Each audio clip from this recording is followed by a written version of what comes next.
I think 47 years of Western policy to Iran has been rubbish. Literally rubbish.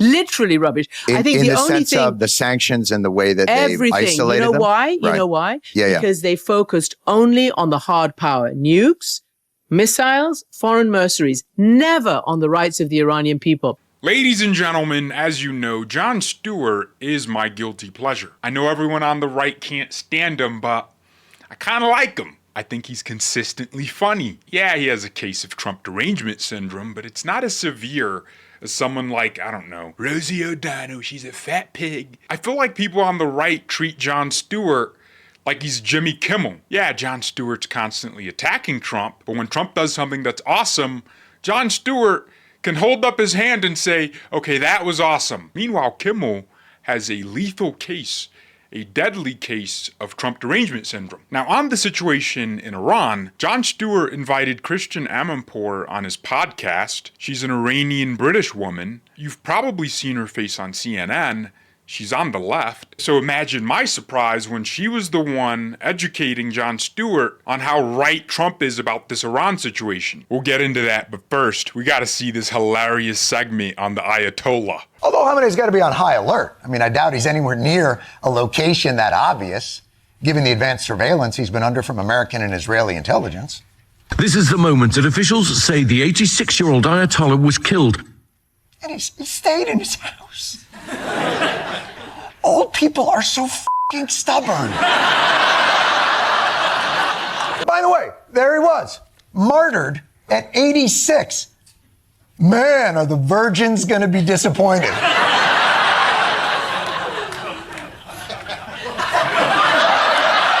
sorry, am I going too hard on Khamenei? F***ing murderous dictator? Like, whoa. Don't make fun of his erectile dysfunction.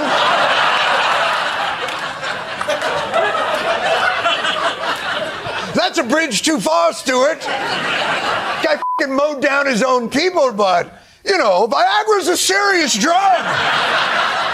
But just so you know, Israel and America made their move, and now Iran will make their move.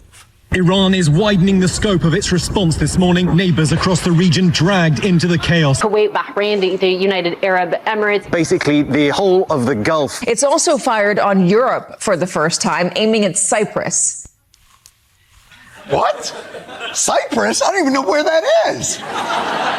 Is Cyprus even on that risk board? I don't even think it's around there. So wait a minute, let me get this straight. America and Israel attack Iran. And Iran's answer is to just attack everybody. That's a great segment. This is the moment on the podcast where Jon Stewart starts with an incorrect assumption. I guess he thought the Islamic Revolution of '79 in Iran wasn't religious. And Christian Amanpour, of course, immediately corrects him. Yeah, in 1979, though, it seems like that revolution against the Shah wasn't necessarily a religious one. I don't think Khomeini... Yes, it was. But I'm saying, don't you think Khomeini appeared to be a more moderate figure before he got there? You don't think that when he was living in exile? No, I don't think he was more moderate. He was a true believer. But what he did do, because you did get quite a lot of the, I don't even know what to call them, the upper middle class deciding to go into the streets against the Shah and vote for him. He managed to lie.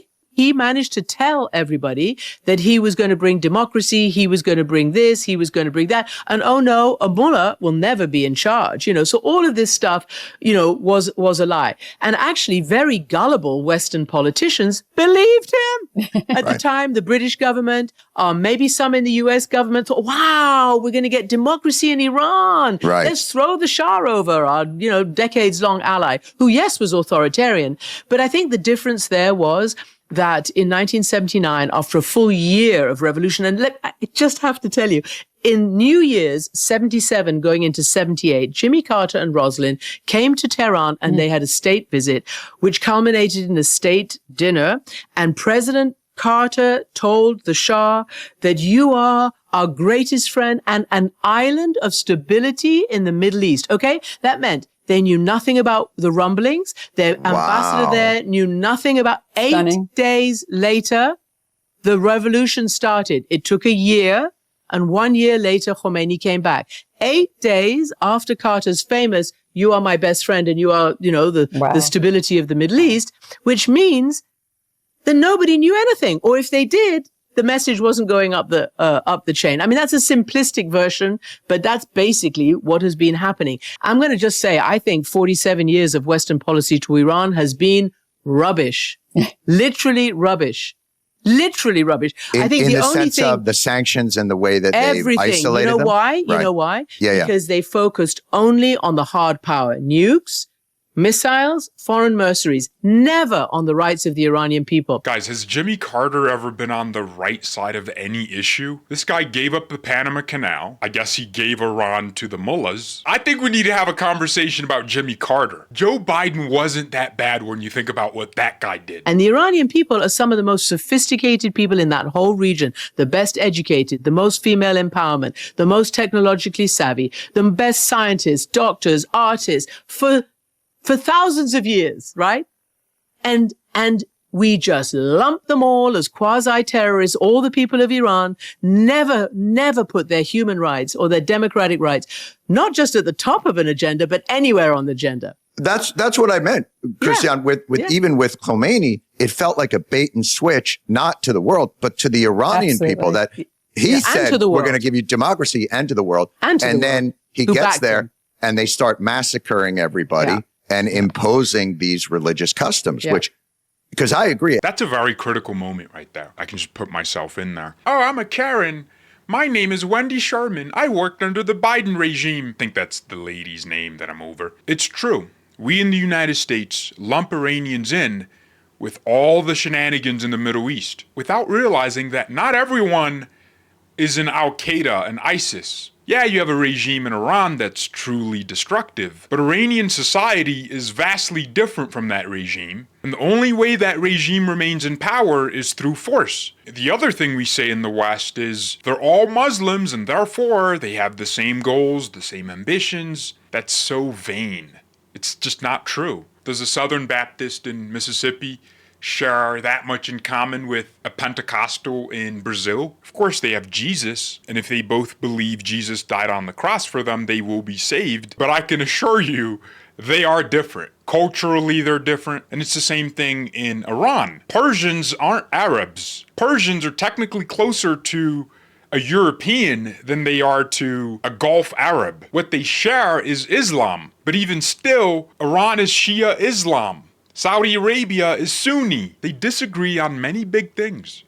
I mean, I say both of them are wrong because Christ is king, but everyone in the West says they're all the same. Iranians have a society that they have developed over thousands of years. This is a civilization that dates back to biblical times. One of the most interesting figures in the Bible, Cyrus the Great, was a Persian. That's how old and unique their society is. Once you accept that the people in Iran are different from the people in Iraq and Afghanistan, you really have to look at what Trump is doing in a different way. And that leads me to this moment where Wendy Sherman, the Biden appointee, admits that Trump's operation is working. Also buried in the briefings is this has been planned for months. They and the Israelis have planned the attack meticulously. And so they may not have been prepared in any way for the aftermath or the collateral effects of all this, but they've clearly put more effort into this than they did to any kind of negotiation for a nuclear deal. Is that fair or unfair? I think that's absolutely fair, John. I think that, our military is extraordinary, and they plan for plans for plans. There is nothing they do not plan for and do it meticulously. And that's what we're seeing. And Christian Amanpour gives Trump credit for actually doing something different. The other thing is that what's really, I think you're right, the president has decided that might makes right. And this is what has been playing out since last January. Since his inauguration, I was at the Munich Security Conference of last year, when J.D. Vance read the riot act to his allies, not his adversaries, his allies, and basically said, you know, we're going to do what we want. You're a bunch of pussies. You don't even enable your far right and all the rest of it. I mean, it was mad. And then sort of cozied up a little bit, as you saw play out in the White House, to Putin and dissed Zelensky and all the rest of it. So yes, I think they think that they can decapitate whoever. So Amanpour poses another critical question here, and I think it's a conversation to be had. Okay, one question. Could it be a Berlin Wall thing? Because I'm very nervous. We've explained all the possible downsides and the possible cynical deals that might be made around the back of the Iranian people to end this. But could it be, Wendy, John, I didn't cover the fall of the Berlin Wall. I wasn't a foreign correspondent yet. But it was like, no, until one day it happened. Now, it did have Gorbachev sign off, and the soldiers didn't shoot.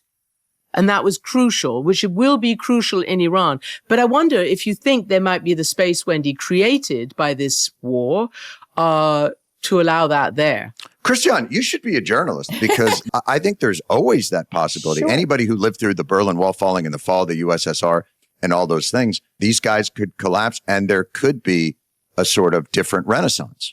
Look, I think we would all find that a wonderful outcome. This lady worked for Biden and Obama, and I think every Democrat president since she's been in professional politics. So she's going to spew BS, and I don't want to hear it. I did want that question to be posed. Could this be a Berlin Wall situation? I think it's possible. A lot of good points were made there. Thank you all very much for watching. God bless, and goodbye.